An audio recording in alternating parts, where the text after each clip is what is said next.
On est ravis de vous retrouver aujourd'hui. Pour ceux qui étaient déjà présents lors du premier event, c'est donc le deuxième dédié à l'approche de la cognition. Effectivement, après avoir échangé autour de l'évaluation et de la mesure de celle-ci, l'objectif d'aujourd'hui est de parler de l'approche dédiée à la cognition au travers de la formation. Aujourd'hui, on va faire un focus sur une vision des dispositifs de formation et la manière dont nous pouvons développer nos compétences, tous et toutes, mais également accompagner nos équipes de façon innovante et efficace. Pour démarrer, j'ai le plaisir de vous proposer un échange entre deux acteurs clés chez Human Matter.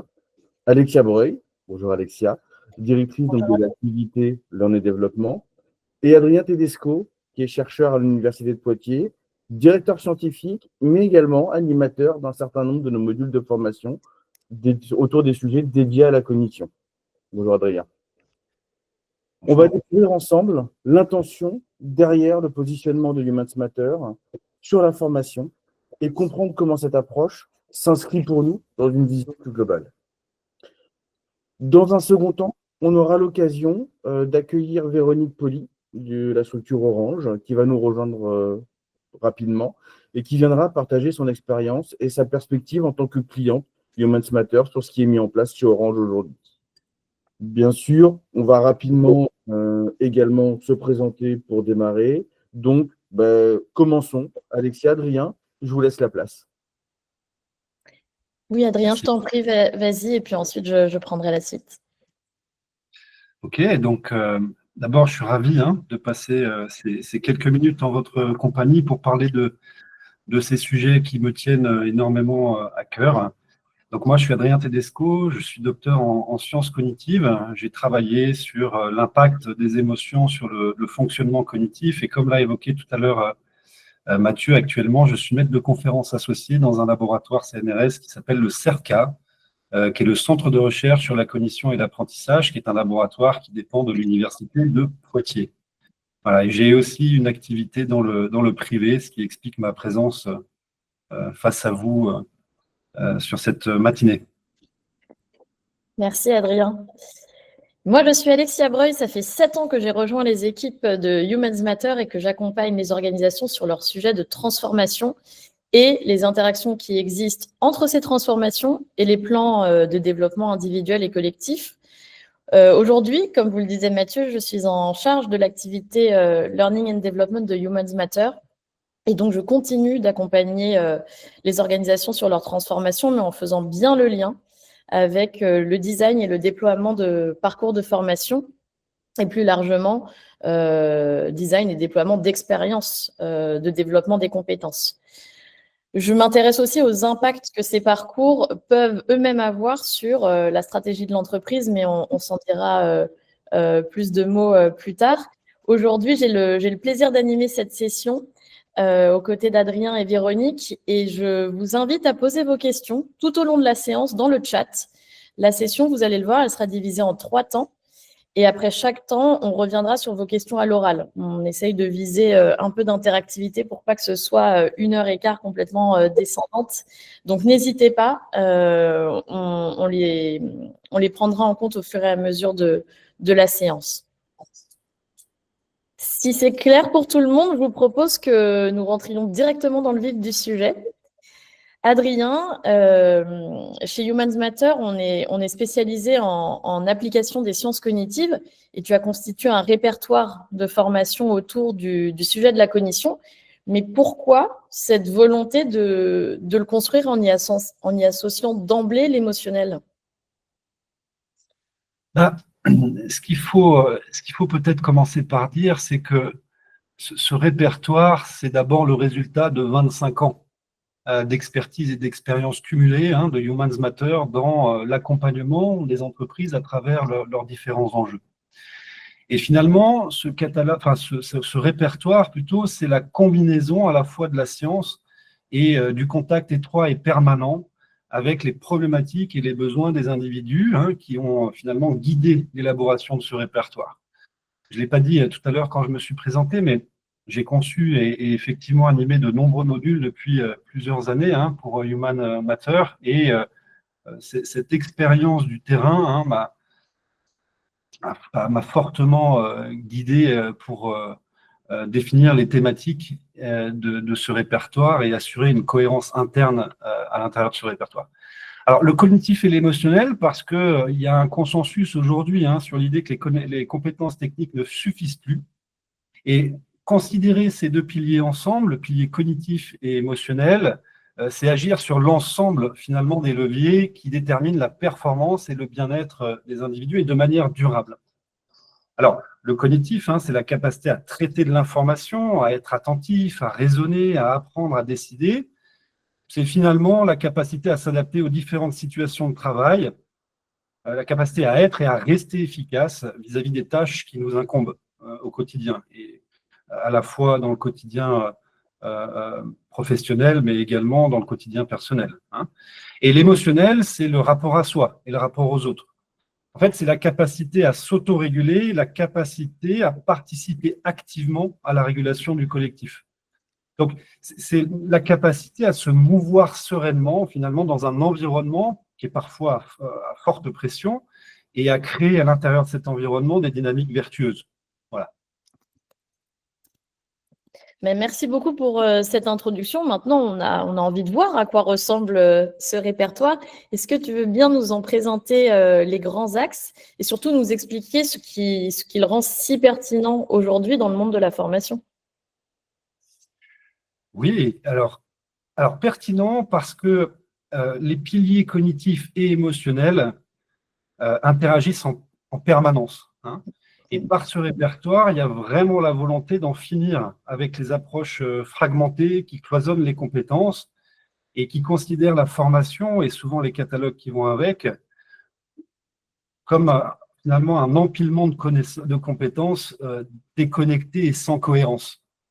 Alors, je peux effectivement donner un exemple, mais si on parle de l'attention et de la concentration, qui sont des piliers parfois invisibles d'ailleurs de l'efficacité, on sait aujourd'hui que c'est un sujet central néanmoins, parce que quand on considère le flux d'informations incessant, ou alors par exemple la configuration très souvent ouverte des espaces de travail, eh bien aborder le sujet de la concentration sans traiter le volet émotionnel, c'est prendre le risque de passer à côté de facteurs sous-jacents, mais pourtant cruciaux, qui agissent dans la capacité des individus à mobiliser leurs ressources cognitives, parce qu'on sait que le stress et l'anxiété peuvent avoir des effets délétères sur les capacités de concentration et peuvent également biaiser notre attention, c'est-à-dire rendre invisible aux yeux de l'individu toute une partie de l'information de son environnement en le focalisant uniquement, par exemple, sur des informations menaçantes.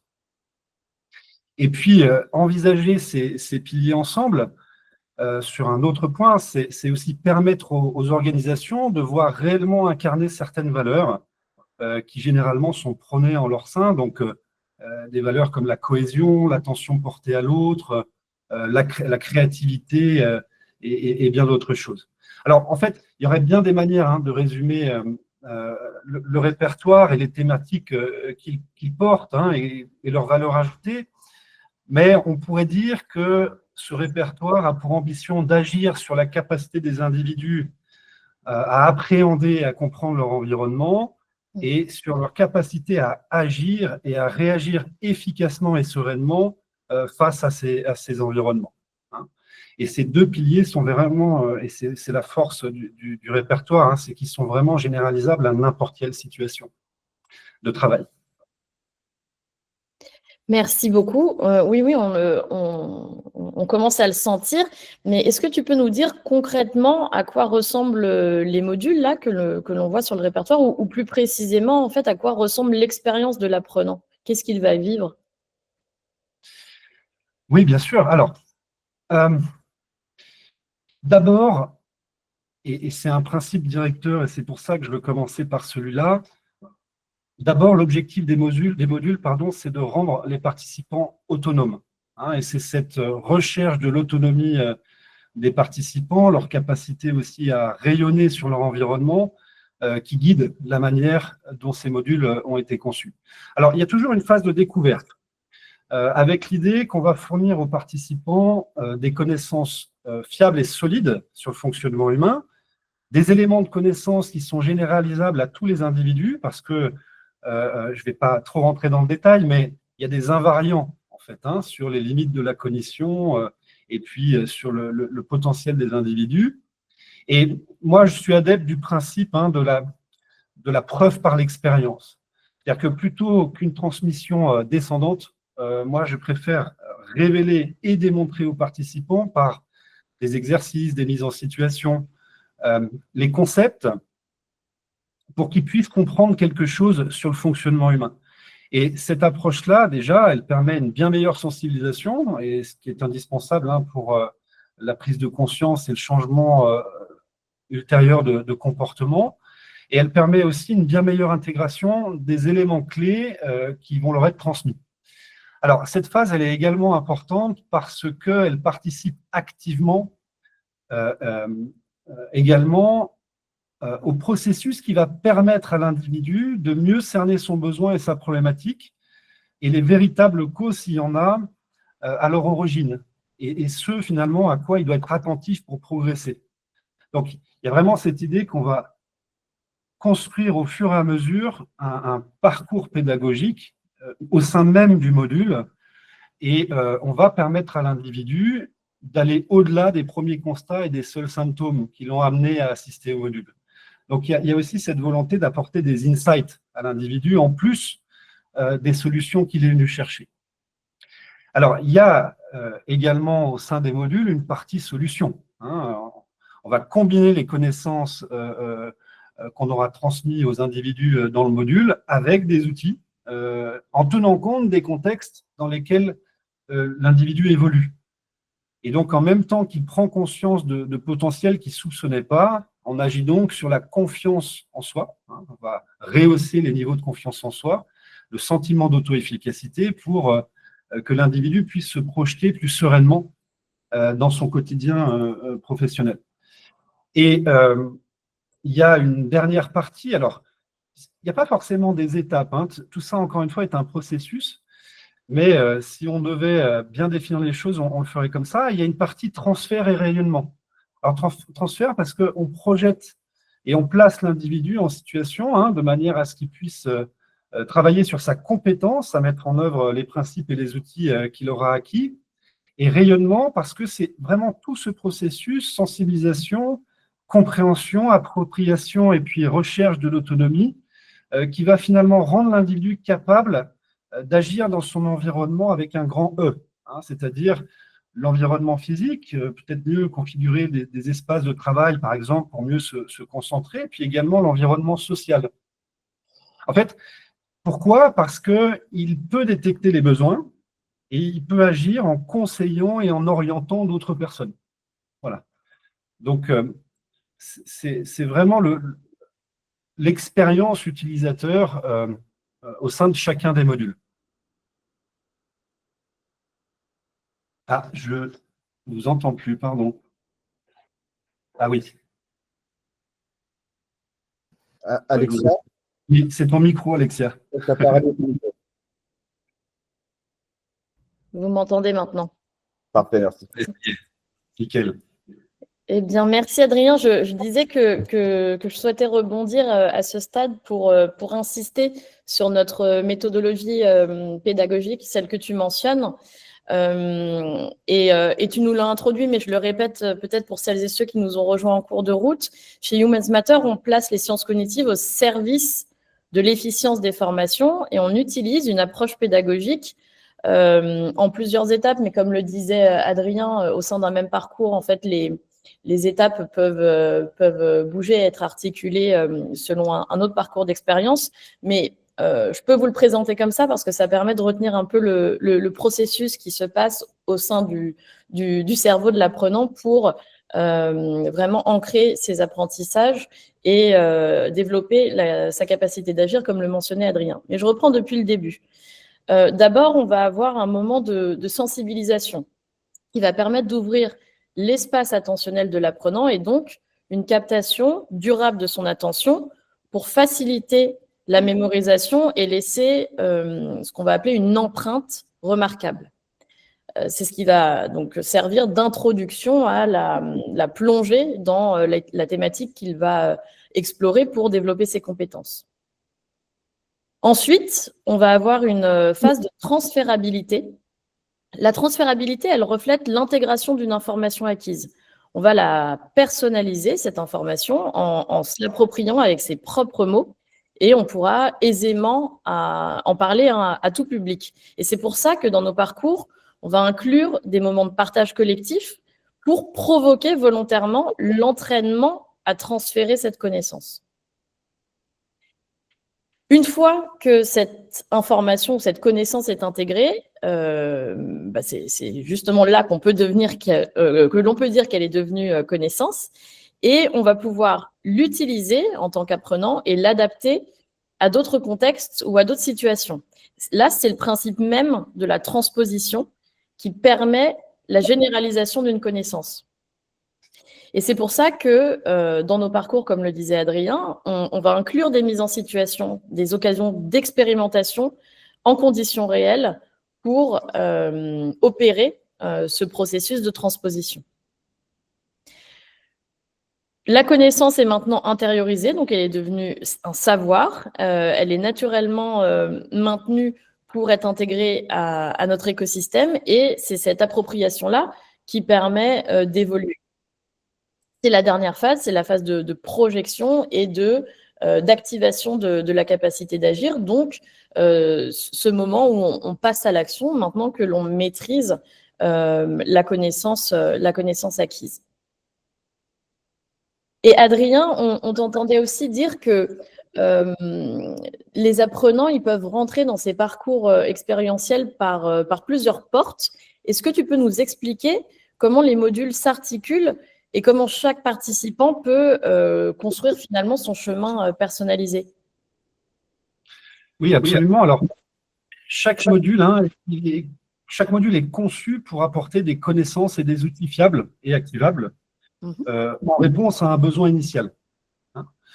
Donc, l'individu formule un besoin, il choisit un module pour répondre à ce besoin, mais en même temps, chaque module a été aussi conçu pour révéler d'éventuels enjeux clés sous-jacents qui n'auraient pas forcément été identifiés au départ et qui peut amener l'individu vers d'autres modules, puisque, je le rappelle, il y a une cohérence interne forte dans le répertoire.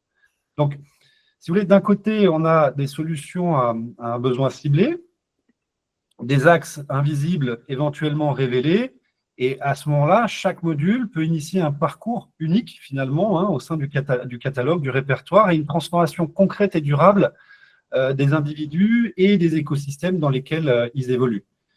Et effectivement, chaque module, à ce moment-là, est à la fois une destination et un point de départ. Il faut vraiment avoir en tête que les modules se complètent les uns les autres sans qu'il y ait forcément un ordre prédéfini. Et donc, tout ça entraîne l'idée qu'il n'y a pas d'engagement dans un parcours a priori. Il y a vraiment la possibilité d'une exploration libre qui offre à la fois des solutions immédiates, concrètes et transférables, et la possibilité de construire des parcours sur mesure au fil du développement des individus et de l'évolution des enjeux organisationnels. Donc, il y a vraiment ici cette notion de complémentarité, de flexibilité et d'adaptabilité. C'est un peu comme un menu où on offrirait plusieurs choix, et notre apprenant, à un moment donné, il peut arriver au dessert, mais il va avoir envie de revenir au restaurant et de tester un autre plat du menu.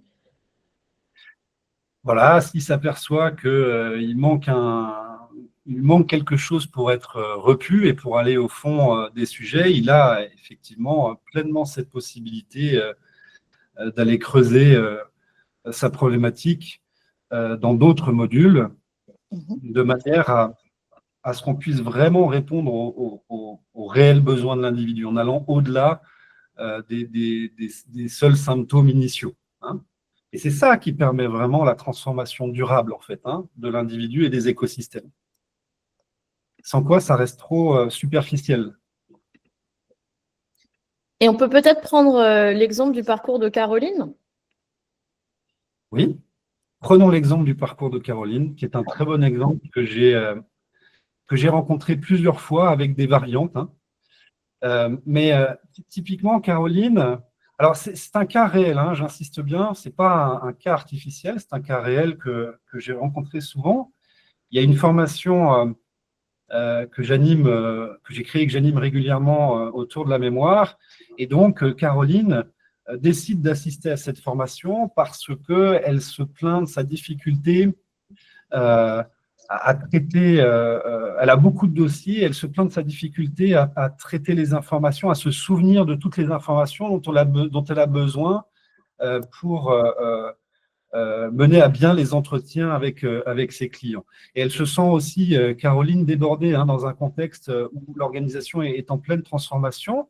Donc, elle décide d'assister à la formation sur la mémoire et elle va, dans cette formation, acquérir des connaissances et des outils fiables qu'elle va pouvoir immédiatement mettre en œuvre dans son quotidien pour gagner en efficacité. Et en même temps, quand elle va avancer dans la formation, et ça fait un petit peu écho à ce que je disais tout à l'heure, elle va comprendre que la mémoire interagit avec d'autres fonctions cognitives et qu'elle interagit fortement, la mémoire, avec la question des émotions. Et en avançant dans la formation, elle va prendre conscience que ces difficultés de mémoire proviennent également d'un stress qu'elle a du mal à gérer. Hein. Et elle repart donc de cette formation, Caroline, avec des outils fiables hein, qui vont lui permettre de mieux s'organiser dans son quotidien, de mieux appréhender, stocker et réutiliser les informations pertinentes pour mener à bien ses tâches. Et elle aurait pu s'arrêter là, et c'est le cas d'ailleurs d'un certain nombre de personnes qui assistent à la formation, mais comme beaucoup d'autres personnes, Caroline, en fait, ici, elle va décider de creuser le sujet autour du stress. Hein. Elle sent bien que ça l'empêche de se concentrer, ça l'empêche d'être sereine et qu'il y a une nécessité d'aller plus en profondeur. Et donc pour cela, elle va participer à la formation sur la régulation du stress et des émotions. Au sein de cette formation, elle va intégrer des connaissances qui vont lui permettre de mieux comprendre sa dynamique personnelle, également aussi la dynamique de son entourage, et elle va acquérir des outils dont elle va pouvoir se servir immédiatement pour mieux gérer ses ressentis, mieux gérer ses émotions et réduire encore finalement davantage ses difficultés de concentration et de mémorisation. Dans ce module, elle va prendre conscience, ça c'est la partie insight que j'évoquais tout à l'heure, elle va prendre conscience aussi que son stress provient probablement en grande partie et principalement de tensions récurrentes qu'elle peut avoir avec l'une de ses collègues. Donc, elle ressort du module en étant plus sereine, parce qu'elle a encore gagné en efficacité dans son travail. Les progrès qu'elle a effectués la confortent dans sa démarche de développement personnel, dans son engagement de développement, et développement qu'elle va construire au rythme et au gré des connaissances qu'elle intègre et des prises de conscience. Et puis, elle décide finalement, Caroline, de participer à la formation sur la gestion des conflits pour vraiment assainir pleinement sa relation avec sa collègue. Et donc, dans ce module, elle va comprendre plus spécifiquement la dynamique du conflit et des enjeux. Elle va changer un peu de perspective sur les raisons à l'origine des tensions avec sa collègue. Elle est capable de plus d'empathie, elle retrouve sa flexibilité, la notion de flexibilité est importante dans le répertoire, et puis elle va acquérir des principes et des outils qui vont lui permettre, tout en conservant son authenticité, d'adopter une posture un peu différente pour améliorer la relation avec sa collègue. Et donc elle termine son parcours ici, Caroline, et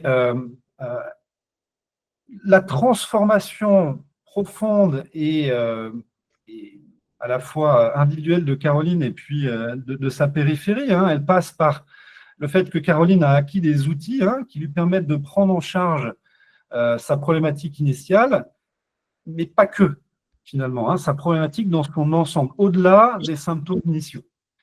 Et donc, au final, elle est plus efficace, plus sereine, elle gère mieux ses relations au travail, Les clients sont satisfaits parce qu'ils ont un interlocuteur qui suit plus efficacement leur dossier. L'équipe de Caroline profite d'une meilleure ambiance au travail. Donc là, on voit l'impact sur l'écosystème. Et puis parce que Caroline a acquis des connaissances solides sur le fonctionnement cognitif et sur le fonctionnement émotionnel, elle est capable de conseiller, par exemple, et d'orienter un de ses collègues qui fait face à une forte charge de travail, l'orienter vers la formation plus axée sur la concentration et la charge mentale. Donc là aussi, on voit comment, à travers le parcours de Caroline, il peut y avoir des impacts sur l'écosystème dans son ensemble. Adrien, Oui. on permet de t'interrompre rapidement. On a une question justement qui nous demande, dans l'exemple comme Caroline ici présent, combien de jours Caroline a-t-elle réellement passé en formation et combien de temps à peu près a duré chacun des modules qu'elle a suivis? Alors, les modules, ils sont conçus pour durer de 1 jour à 2 jours. Il y a possibilité d'adaptation, mais par défaut, pour vraiment traiter les sujets correctement, par expérience, 2 jours de formation, ça me semble vraiment le format optimal. C'est pas gravé dans le marbre, pardon, mais le parcours de Caroline ici, il se fait donc à travers 3 formations. Donc 3 fois 2, 6, ça fait à peu près 6 jours. Et encore une fois, il y a toujours possibilité d'adaptation en fonction des contextes. Voilà. Il faut qu'on passe suffisamment de temps, évidemment, hein, sur chacun des sujets pour les aborder correctement, sérieusement. Mais voilà à peu près la durée de chaque module. Et puis, si on prend les choses plutôt dans le longitudinal, c'est un parcours qui a duré à peu près, je ne sais pas, qui s'est étalé, on va dire, sur à peu près un semestre, voire même pour certains, c'est une année. D'accord, Voilà. donc c'est ta préconisation en tant qu'expert de laisser justement le temps aux compétences acquises lors d'une formation de s'installer, de mûrir quelque part avant d'attaquer la seconde étape. Donc là, tu parles d'1 mois et demi à 2 mois à peu près entre chaque module.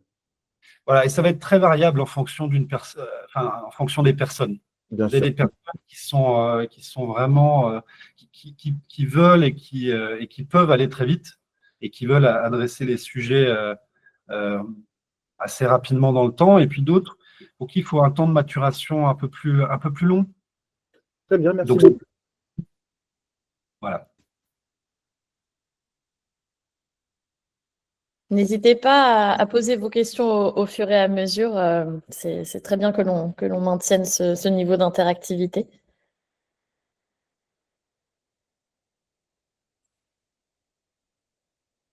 Alors, Alexia, j'ai une question pour toi. Ah, je l'attendais, Adrien.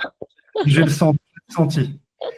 En fait, voilà, tu m'interroges depuis le début, mais je pense que ce serait bien si tu pouvais nous expliquer en quoi ce répertoire il peut aussi s'intégrer aux autres outils et aux autres dispositifs de Humans Matter. Oui, tout à fait. Comme tu as commencé à le dire, ce répertoire, en fait, il ne vit pas en silo. Il s'inscrit dans un écosystème plus large de solutions qui permettent de créer des parcours véritablement personnalisés et que nous estimons impactants pour les collaborateurs. Alors, on peut commencer avec Pepco, notre dispositif de diagnostic, et certains d'entre vous ont peut-être déjà entendu parler parce qu'on vous l'a présenté en détail lors du dernier événement de juillet. Ce dispositif Pepco, il permet de faire un état des lieux des compétences cognitives et émotionnelles d'un individu ou d'un collectif et d'identifier ses potentiels et ses priorités de développement. Et j'insiste vraiment sur ce mot potentiel parce qu'on ne veut pas faire qu'une photo statique de compétences d'un individu, on veut lui donner une trajectoire de développement. Et justement, à partir de ce diagnostic, on va pouvoir identifier une première orientation vers les modules qui sont les plus pertinents du répertoire, par exemple. Et il ne faut pas voir le Pepco seulement comme un outil d'évaluation, il faut vraiment le voir comme un dispositif d'accompagnement parce qu'il permet d'orienter, de soutenir et d'optimiser l'apprentissage. Pourquoi ? Parce que, comme je le disais, il détecte ses potentiels et il donne des clés sur ses axes de développement. Il est donc à la fois ponctuel et longitudinal parce que l'apprenant peut repasser le test plusieurs fois et Pepco participe du coup à son développement. Il peut être utilisé comme un outil de mesure afin que l'individu suive sa propre évolution. C'est un élément, enfin, c'est un outil qui va lui apporter des feedbacks qui, selon nous, vont aussi permettre de soutenir son engagement. Donc voilà, et d'ailleurs, en repassant le test, le diagnostic, l'individu ne va pas être orienté vers les mêmes modules au fur et à mesure de son parcours, de son évolution. Ces modules, les modules du répertoire, donc, ils peuvent aussi être intégrés dans le centre d'entraînement managérial. Le centre d'entraînement managérial, qu'est-ce que c'est?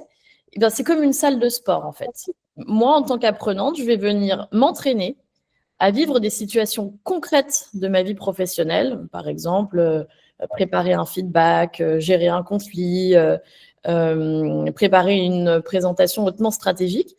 Et je vais pouvoir m'entraîner en conditions réelles pour développer les compétences qui sont liées à ces situations.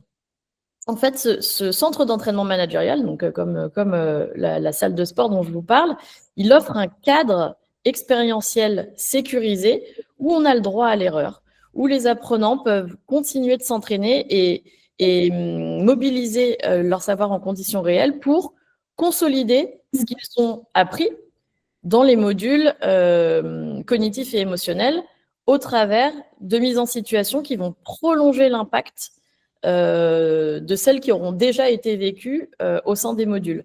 Et l'expérience dans le cadre du centre d'entraînement managérial, elle est très modulable. On peut d'abord passer par des capsules de contenu théorique qui sont d'ailleurs pas que statiques. Ça peut être des jeux qui vont mobiliser l'attention d'une certaine manière pour vérifier qu'une connaissance est ancrée. Ça peut être des mises en situation individuelles ou collectives où on est soit face à un avatar IA et on converse avec lui pour s'entraîner à préparer son feedback, par exemple. Mais ça peut être aussi face à un vrai acteur, quelqu'un de chez Humans Matter qui va jouer le rôle de la personne en face pour entraîner l'apprenant.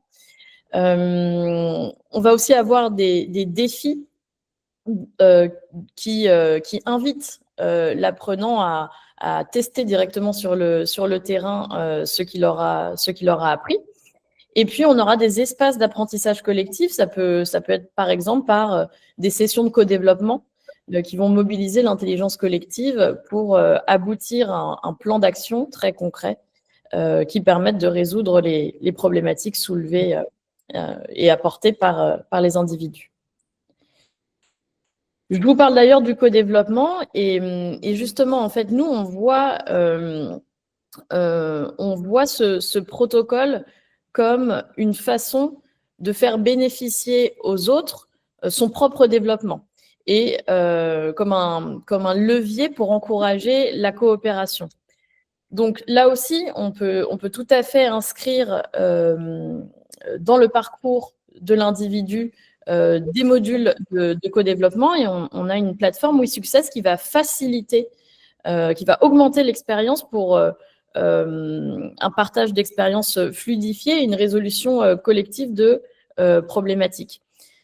Souvent, ce qu'on reçoit comme feedback de la part de nos clients, c'est qu'on constate un effet ricochet d'un individu qui vit un parcours comme ceux qu'a présenté Adrien. Un individu qui rayonne, il va faire rayonner les autres. Donc, à nous aussi de créer les bons espaces pour que ce rayonnement opère vraiment. Donc, un individu qui est passé par les dispositifs Humans Matter, en fait, il devient une ressource qui participe efficacement et directement au développement de l'organisation et des autres individus qui la composent. Et donc, si je résume, le chemin de l'individu, il peut partir du diagnostic avec le Pepco, en passant par l'entraînement et à l'expérimentation au sein des mises en situation de chaque module, mais aussi au sein du centre d'entraînement managérial, jusqu'au renforcement collectif et au partage de pratiques par des expériences comme celle proposée par WeSuccess et le co-développement. Donc, vous le comprenez bien, en fait, le répertoire de formation qu'a présenté Adrien, il est au cœur d'un dispositif complet, fluide et connecté aux enjeux terrain des apprenants et des organisations. Alors, je vais arrêter de partager à ce stade et avant que l'on écoute Véronique, responsable Learning and Development de chez Orange, qui va pouvoir nous faire son retour d'expérience sur les modules déployés chez Orange, je vous propose qu'on prenne un petit temps, quelques minutes, pour recueillir vos questions. Je ne sais pas s'il y en a qui sont apparus sur le chat entre-temps. Alors non, mais c'est vraiment parce que les gens les gardaient pour les poser directement. Alors, c'était très très clair et qu'il n'y a pas de questions à ce niveau-là. N'hésitez pas aussi à mettre vos caméras dans ce moment de partage, si jamais vous avez des questions. Le centre d'entraînement, c'est à la fois un espace virtuel et physique, puisque les mises en situation peuvent tout à fait avoir lieu en présentiel. Je vous parlais de nos acteurs tout à l'heure. Ça nous est déjà arrivé d'accueillir les apprenants chez nous, dans nos locaux, place du Colonel Fabien à Paris en l'occurrence, et où on fait vivre une expérience en physique. Mais ça peut aussi avoir lieu en virtuel, en distanciel, avec notamment des mises en situation collectives ou les séances de co-développement totalement à distance. Donc, c'est hybride, Nathalie. Merci en tout cas pour la question.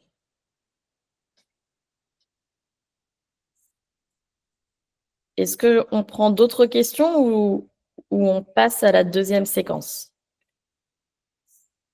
S'il n'y a pas d'autres questions, on va y aller. Donc, on va maintenant interroger Véronique Poli. Véronique, tu nous as choisi pour déployer ces parcours de formation au sein d'Orange depuis plusieurs années. Un grand merci de te joindre à nous aujourd'hui pour témoigner. Et en guise de première question, Véronique, est-ce que tu peux nous raconter comment le besoin est né et qu'est-ce qui vous a convaincu chez Orange de déployer ces formations cognitives et émotionnelles? Alors, tout d'abord, je suis ravie d'être avec vous aujourd'hui pour témoigner, puisqu'on a quand même un engagement assez sérieux avec Humans Matter. Donc, nous sommes partis malheureusement d'un événement un petit peu tragique. Je pense que tout le monde s'en souvient, la vague de suicides que l'on a pu avoir en 2010. Et donc, on a pris conscience en fait que ce signal d'alarme, il fallait y répondre et de proposer je dirais, quelque chose de positif puisque visiblement certains collaborateurs ressentaient un mal-être dans certains services, uniquement les services business. Donc, cette mise en place de formation, elle a été centrée sur le ressenti émotionnel et elle s'est faite naturellement avec le besoin, je dirais, pour nos services, RH et formation, de rassurer les collaborateurs, puisque le management était ressenti un petit peu comme autoritaire. Donc, la première formation qu'on a mise en place, c'était bien-être au travail, lâcher prise et estime de soi, puisqu'en réalité, c'était un petit peu ce qui manquait aux salariés. Ils avaient ainsi des clés qui leur permettaient d'interagir dans des situations conflictuelles ou bien stressantes. Et je dois dire qu'on a eu de très, très bons retours par rapport à ces formations. Ça nous a permis d'aller un petit peu plus loin. En fait, comme la vague négative que l'on avait eue, c'était vers 2010. En 2011, on a tout de suite commencé ce déploiement. Et puis, au fur et à mesure, on a intégré des formations qui étaient un petit peu plus centrées sur le travail efficace, mais toujours en restant sur des notions d'équilibre vie privée, vie professionnelle, puisqu'on a des accords dans ce sens qui existent depuis 2010 au sein d'Orange. Et donc, les objectifs pour nous, c'était que les salariés comprennent leur fonctionnement intérieur, donc je dirais les émotions et tout ce qui était cognitif, pour après pouvoir déployer leur performance tant au service du collectif que de façon individuelle. Ok, et donc j'entends que ce sujet, il a servi de porte d'entrée, et puis ensuite d'autres sujets se sont ajoutés au répertoire proposé aux collaborateurs. Comment est-ce que s'est fait le cheminement? En fait, on s'est rendu compte que le premier module, enfin le deuxième en réalité, hein, qui était sur l'efficacité professionnelle, il avait amené des réflexions sur la concentration et c'est ce qui nous a permis ensuite d'intégrer la formation Optimiser sa mémoire, puis ensuite les ressources, mobiliser les ressources cognitives pour mieux gérer sa charge mentale, puisqu'en fait, c'est un petit peu ce que l'on a de nos jours, aussi bien une charge mentale professionnelle que personnelle, et que si on acquiert des clés pour la gérer, on est beaucoup plus équilibré, on est dans un environnement qui va être beaucoup plus agréable pour tout le monde. Et ensuite, on a revisité la formation Transmettre son savoir de manière à utiliser également tout ce qui était pédagogie pour amener une communication efficiente. Et donc, en fait, je dirais que le cheminement, il a été réalisé grâce à l'expérience d'Adrien, puisqu'il recueillait en live, hein, entre guillemets, les réactions des apprenants. Et ensuite, on retrouvait, nous, ces feedbacks dans les évaluations qu'il faisait par la suite. Et la chose la plus importante, hein, je dirais que c'est vraiment le bouche à oreille qui nous a permis de déployer divers petits modules qui semblent un peu décorrélés les uns des autres, mais en réalité, qui sont réellement dans une logique. Et nous, comme preuve, c'est que optimiser sa mémoire, ça a toujours fait partie depuis 2011 des formations du top 5 dans les soft skills, hein, sur tout ce qui est efficacité professionnelle, développement personnel. D'accord. Et quelle transformation ou quels impacts est-ce que vous avez pu observer chez les collaborateurs et les managers d'Orange depuis le lancement de ces modules? Alors, on a observé que les collaborateurs, les salariés, ils se sentaient plus à l'aise, hein, dans leur environnement puisqu'ils le connaissaient mieux.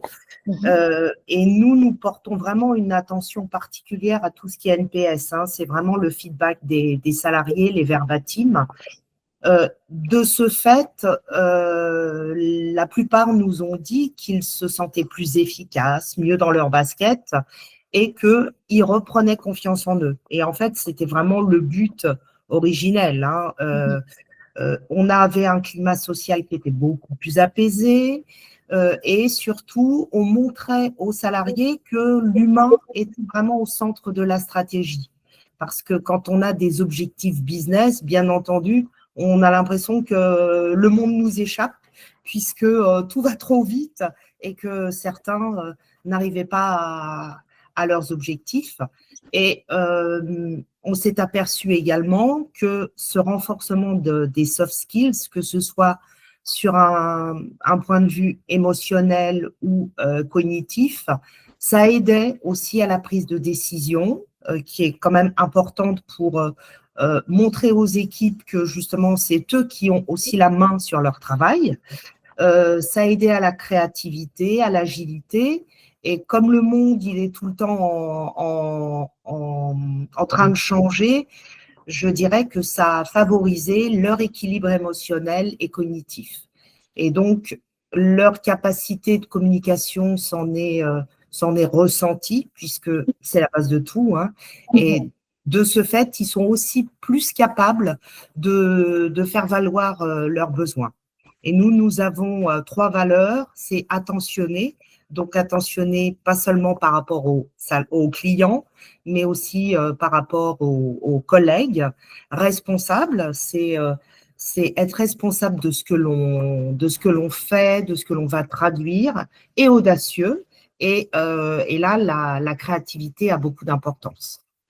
On est assez satisfait quand tu emploies ces mots, Véronique, parce que ce que j'entends derrière ton témoignage, c'est qu'au travers de ce parcours, les collaborateurs ont vraiment pu avoir un impact sur leur capacité d'agir, comme on le mentionnait tout à l'heure avec Adrien. Et c'est précisément notre ambition chez Humans Matter d'équiper les humains pour renforcer cette capacité d'agir, c'est-à-dire de leur donner des moyens pour comprendre, pour décider et pour passer à l'action en conscience dans ces environnements complexes et changeants. Et ils font ça en mobilisant à la fois leurs ressources cognitives, leurs ressources émotionnelles et relationnelles pour transformer durablement leurs pratiques et celles de l'organisation. Mais bon, là, je parlerai presque pour eux. Toi, Véronique, quel retour est-ce que tu as reçu des participants ? Alors justement, ce qui est de très drôle, c'est que la formation mémoire, qui est quand même plébiscitée, on a eu vraiment des retours où certains nous disaient cette formation, elle devrait être obligatoire et tout le monde devrait pouvoir s'en emparer. C'est vrai que malgré tout, on a quand même une avalanche d'informations. Il faut pouvoir intégrer ces informations sans se laisser déborder. Autrement, on passe du côté obscur. Hein. Et la question de la performance, le bien-être et aussi tout ce qui est aspect interpersonnel sont vraiment importants. Donc, ils se sont rendus compte qu'en arrivant à déclencher certains petits outils dont ils n'avaient pas confiance, ça répondait réellement à leurs besoins.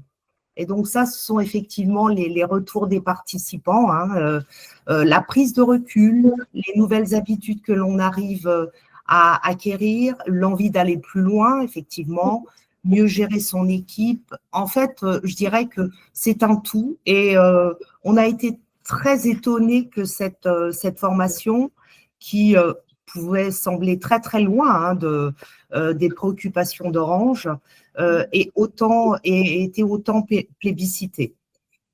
Donc on a effectivement tous ces verbatims. C'est ce que je dirais aussi, c'est qu'ils sentent qu'il y a vraiment un bon équilibre entre l'apprentissage, les cas pratiques, et donc ça leur permet de passer d'une formation à une autre de façon tout à fait naturelle et ils ne s'empêchent pas d'aller plus loin. Oui, c'est ce qu'on sent.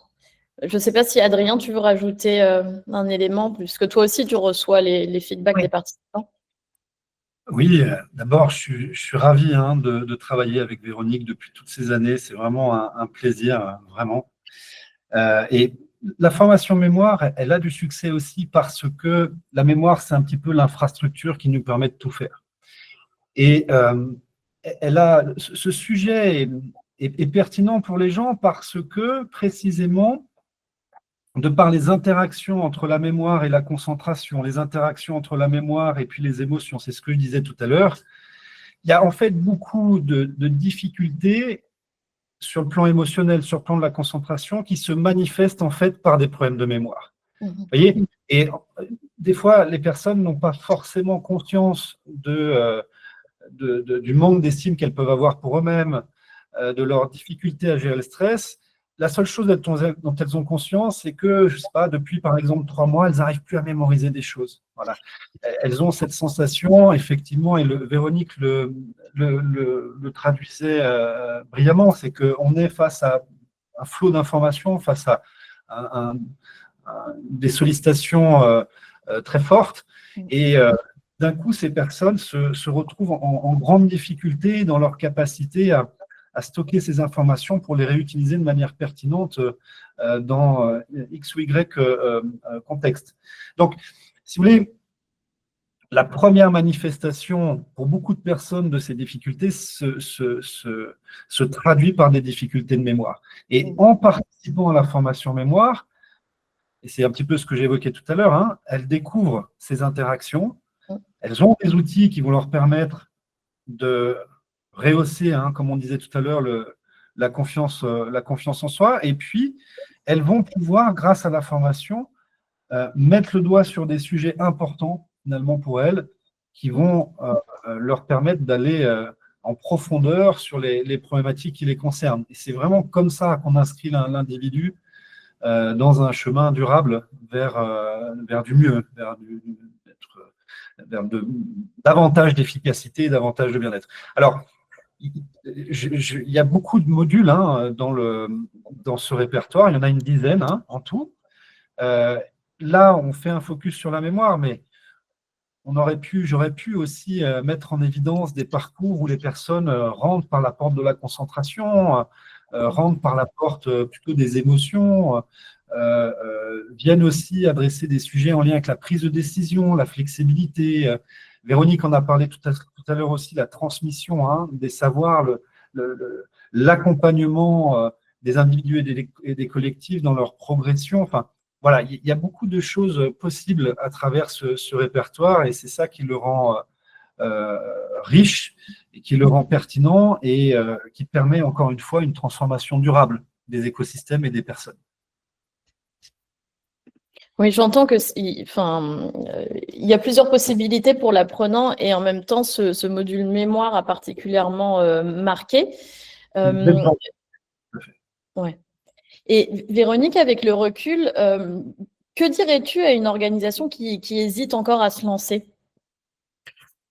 Eh bien, je dirais tout simplement qu'il est opportun de nos jours, vraiment, avec les organisations qui changent, il est important d'être proactif et de montrer aux salariés qu'on leur propose des formations qui vont changer leur quotidien. On peut prendre un petit échantillonnage de différents métiers, faire un pilote et voir ensuite quel est le feedback des salariés, leur ressenti, avant de déployer sur une échelle plus large. C'est un petit peu ce que l'on fait lorsque l'on souhaite intégrer des formations sans se lancer réellement sur un déploiement à large échelle. C'est faire un petit pilote et voir ce qui se passe. Nous, je dirais que cette année, on va mettre vraiment l'accent sur la transmission des savoirs, puisqu'on a pas mal de seniors qui vont quitter l'entreprise et le fait de transférer leurs connaissances, leur savoir, leur savoir-être et surtout de ne pas perdre le savoir-faire, ce sont des postures que les salariés aiment bien avoir à leur disposition. Et je dirais que pour conclure, dans un monde numérique, les apprenants, en fait, les salariés, ils apprécient d'avoir des formations qui ne soient pas du e-learning, où on leur mette quelque chose à disposition et puis s'ils ont des questions, eh bien, ils ne peuvent pas partager, alors que sur ces formations, qu'elles soient à distance ou en présentiel, il y a quand même toujours cette idée de partage, de sharing, et le fait d'être avec un humain, en l'occurrence un formateur, qui puisse répondre à leurs interrogations, c'est vraiment le fait de se dire qu'il n'y a pas que la technique qui compte et que l'IA, elle est loin de pouvoir remplacer l'humain.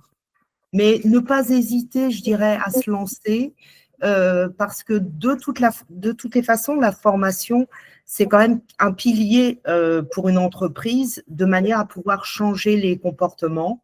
Il y a beaucoup de soucis de réorganisation et il faut que les salariés puissent absorber toute cette charge mentale. Oui, et c'est bien en ayant ces enjeux en tête que l'on conçoit nos modules et nos expériences. Et tu commences à l'évoquer, cette fatigue numérique dont il faut tenir compte lorsque l'on propose une expérience de montée en compétences aux individus. Ce contexte de surinformation, d'IA qui prend de plus en plus de place, il génère de la charge mentale. Et cette charge mentale, elle participe à un contexte émotionnel lui-même stressant. Donc, charge mentale plus stress, énorme fatigue. On le prend bien en compte pour la conception de nos expériences, surtout quand on est face à un changement continuel d'outils, à des réorganisations où on ne voit pas forcément les axes stratégiques derrière, ou en tout cas, ce n'est pas suffisamment clair pour l'ensemble du collectif. Et dans ces cas-là, la variable d'ajustement ne doit certainement pas être le personnel. Merci beaucoup, Véronique, pour ton témoignage. Est-ce qu'on a des questions qui ont émergé entre-temps avant que l'on passe à la conclusion? Alors, on en a une sur le chat et une de mon côté. Ok. Je vais me permettre de prendre la main rapidement parce que ça fait vraiment le lien avec l'ensemble et enchanté Véronique. Moi, j'avais une question sur parce que je ne suis pas dans les projets Orange. Alors, je vais vous demander un chiffre, mais une fourchette plutôt, vu depuis combien de temps on travaille ensemble. Aujourd'hui, les actions dont on parle, ça représente combien de collaborateurs touchés sur la durée? Combien de sessions de formation mises en place? Alors, on travaille ensemble depuis 2011 et je dirais que là, on a des volumes d'actions qui sont de plus en plus grands. Ça peut représenter plus d'une centaine de salariés au semestre, même au mois, entre guillemets, en fonction des problématiques qui sont adressées. Parce que là, je vois que Adrien est sollicité justement sur la transmission des savoirs. Et début 2026, il va avoir énormément de sollicitations. Mais je dirais que les salariés, enfin, je n'ai pas les chiffres en tête, mais c'est vraiment croissant. Et ça tient aussi au fait de la réorganisation que l'on a au sein de nos effectifs depuis 1 an et demi, voire 2 ans. D'accord, merci beaucoup. Merci. Ensuite, on a une troisième question de Nathalie. Nathalie, merci beaucoup de jouer le rôle de l'audience interrogative. On croirait presque qu'on a préparé la session avec vous. Donc, votre question, vous avez parlé, vous voulez peut-être prendre la parole, comme ça on vous entendra. Ah ben avec plaisir. Bonjour à toutes et tous. Donc oui, moi j'avais une question pour rebondir par rapport au témoignage de Véronique sur justement la fatigue mentale, la fatigue émotionnelle en lien en particulier avec toutes ces sollicitations numériques. Ouais. Et je rebondissais quand même sur le fait que tout à l'heure, dans votre centre d'expérience managériale ou d'entraînement managérial, vous avez évoqué l'avatar IA comme étant aussi un moyen de soutenir les apprenants sur des passages à l'action. Et du coup, voilà, comment vous articulez ça est-ce que votre IA, elle fait un truc en particulier voilà.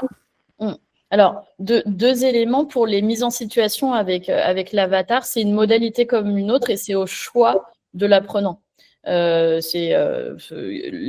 L'avatar, il permet une plus grande flexibilité, tout simplement de disponibilité pour s'entraîner. Enfin, il va être disponible tout le temps là où on va devoir prendre rendez-vous avec l'humain qui nous entraîne. Et le deuxième élément, oui, nous, chez Humans Matter, on utilise l'intelligence artificielle pour aider à faire une action, mais pas pour remplacer ce que ferait très bien un humain. En l'occurrence, je vous ai évoqué par exemple le co-développement tout à l'heure et WeSuccess. À WeSuccess, on a inséré, plugué un avatar, enfin je peux le dire, un agent conversationnel en tout cas, que l'on a appelé BudIA, qui va, au sein d'une séance de co-développement, jouer le rôle d'un consultant comme le font les autres participants. Et qu'est-ce qu'il ajoute en plus ? Il prend en compte l'ensemble des propositions partagées par les participants pour ouvrir un angle en plus, ouvrir un sujet qui n'aurait pas été abordé par le collectif. Je ne sais pas si tout le monde est familier du protocole de co-développement, mais à un moment donné, on a donc ce qu'on appelle un client qui apporte sa problématique à traiter par des consultants qui vont partager leur expérience et formuler des idées d'action pour résoudre sa problématique. L'intelligence artificielle, notre BudIA, va traiter en instantané les propositions partagées par les participants et ajouter des idées en plus qui ouvrent d'autres spectres pour compléter tout simplement la formulation de propositions, d'idées d'action pour la résolution de cette problématique-là. Donc, c'est comme ça qu'on utilise l'IA, c'est en complément. On l'utilise aussi au tout début du process de co-développement, par exemple, pour aider le client à problématiser son besoin. Parce que souvent, on arrive en partage comme ça d'intelligence collective avec une problématique qui est très large et évidemment, elle est ensuite affinée avec les consultants eux-mêmes puisqu'ils nous posent des questions de clarification. Mais même avant ça, nous, on propose une étape qui va permettre au client de prendre du recul sur son propre besoin et d'être sûr d'arriver avec ce dont il a vraiment besoin au moment de la séance. Et donc, il a une conversation avec notre BuddyIA pour décrire et vraiment comment dire, préciser, tout en resserrant bien son besoin, sa problématique et arriver à la Ça séance. permet de compléter, Alexia, ce que tu es en train de dire sur BuddyIA. En fait, pour schématiser l'approche de l'IA qu'utilise Humans Matter dans ses parcours, c'est le contraire d'un ChatGPT. Aujourd'hui, ChatGPT, vous lui demandez des choses, il vous répond et vous donne des réponses, pertinentes ou non, ça c'est un autre sujet. Mais voilà, l'IA poussée par Humans Matter est là non pas pour vous donner des réponses, mais pour vous interroger sur la problématique que vous lui partagez. Donc, effectivement, l'objectif étant d'affiner la vision de l'utilisateur autour d'un sujet, autour d'une question qu'il va commencer à initier. Et donc, l'IA que l'on a développée permet à ce moment-là d'affiner cette question et de pouvoir, dans le cadre du développement par exemple, avoir un sujet porté par ce qu'on appelle donc effectivement le client, défini au travers de BuddyIA et précisé grâce à cela. Voilà. C'est le côté, c'est souvent intéressant de le dire, on fait le contraire de ce qu'on a l'habitude. Nous, on ne donne pas de réponse, on vous pose des questions. Et c'est beaucoup plus intéressant. Exactement. Et c'est vraiment ce qui soutient l'approche design, le fait de re-questionner la question. J'espère que ça a répondu à votre question, Nathalie. Oui, oui, parfait. Merci beaucoup. Merci. Et du coup, je me permets de rebondir sur une autre question par écrit de Christelle, qui est donc, quand on est formateur indépendant, est-il possible de travailler en collaboration avec Humans Matter pour bénéficier donc du répertoire, du catalogue de formations dont on parlait jusque-là du centre managérial et le déployer auprès de vos clients? Là, effectivement, il faut voir les modalités, la manière, mais échangeons, discutons et voyons quels sont les sujets, les problématiques pour voir comment est-ce qu'on peut vous accompagner pour déployer, si c'était nécessaire, ces solutions chez vos clients. Je pense qu'Alexia, on est en phase. Oh, on est tout à fait en phase. Chez Humans Matter, on a à la fois notre pool de formateurs internes et on entretient notre communauté de partenaires. Et donc, on pourra prendre contact, Christelle, pour étudier ça en détail ensemble. Alors, il nous reste quelques minutes. On peut éventuellement prendre une… Bon, bah, super. On peut éventuellement prendre une dernière question, sinon je passe à la conclusion. Je passe à la conclusion. Donc, vous l'avez compris, hein, ce répertoire cognitif et émotionnel, il s'inscrit dans une offre plus large de parcours innovants que l'on conçoit chez Humans Matter, des dispositifs hybrides. On a évoqué l'outil de diagnostic comme le PEPCO, le centre d'entraînement managérial. En tout cas, tous visent à renforcer les compétences et la capacité d'agir des individus et des collectifs. Et en conclusion de notre intervention, je voulais vous partager un élément. Hop. OK. Pour vous donner un peu de perspective sur notre activité de formation, je voulais vous présenter cette slide qui est un peu la carte d'identité de notre activité de déploiement de formation. Elle illustre à la fois notre impact, notre périmètre d'action et notre approche pédagogique. Il faut savoir qu'on a plus de 80 formations à notre catalogue dans différents domaines, pas que la cognition et l'émotion, même si c'est vraiment notre cœur de métier, mais sur des sujets, sur d'autres sujets des soft skills, du développement personnel, du management et du leadership. Il faut avoir en tête que le gros de notre activité, il est sur le design et le déploiement de parcours de formation et de transformation sur mesure. En 2024, c'est près de 10 000 apprenants qui ont été formés par Humans Matter, dont 45% de managers. On accorde vraiment une attention particulière aux managers parce qu'on les considère comme les principaux agents de la transformation des organisations. Vous le voyez bien, on déploie ces formations partout dans le monde. Et une autre particularité, je dirais, c'est notre capacité à mixer les formats.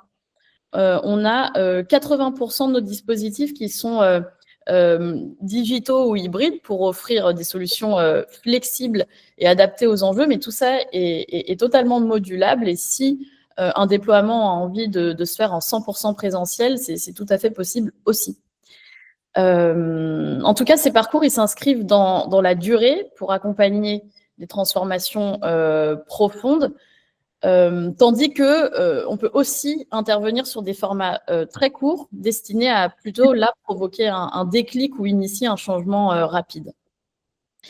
Tout ça, ça s'appuie sur notre approche pédagogique que je vous ai mentionnée tout à l'heure et qui s'appuie sur les sciences cognitives et comportementales et les dernières innovations issues de notre R&D.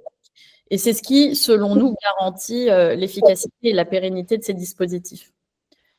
Petite mention aussi sur le fait qu'on combine des dispositifs intra-entreprises à 79%, vous le voyez, et des programmes inter-entreprises aussi, notamment sur des sujets stratégiques comme la diversité et la mixité en entreprise. Mais aujourd'hui, s'il y a un message que je voudrais vous faire passer, et je vais arrêter de partager, c'est le suivant, c'est qu'on ne forme pas seulement pour former, enfin, vous l'avez bien senti dans cet échange, on forme pour transformer. Et donc, sur l'ensemble des parcours que l'on déploie, on est capable de faire remonter un regard sur les pratiques managériales des organisations. On donne à voir notre analyse du contexte ambiant de l'organisation et de sa capacité managériale comme indicateur stratégique et outil d'aide à la décision. Souvent, on voit les parcours de formation comme des déclinaisons de la stratégie du groupe, et on a bien raison de le voir dans ce sens. Mais chez Humans Matter, on considère aussi que nos parcours peuvent être des leviers pour mesurer les effets de cette stratégie, et donc on va les observer pour opérer les ajustements qui participent à la robustesse de l'organisation. Voilà le message que je voulais vous faire passer en conclusion. Sachez qu'en follow-up de cet événement, on va vous envoyer l'accès à notre répertoire. Pour le moment, notre site est en maintenance, notre site internet, mais on vous fera parvenir un mail récapitulatif avec les éléments partagés aujourd'hui pour que vous puissiez creuser. Mais n'attendez pas ça pour prendre contact avec nous si vous le souhaitez. On se tient à votre disposition par email, par LinkedIn. Ah oui, Nathalie?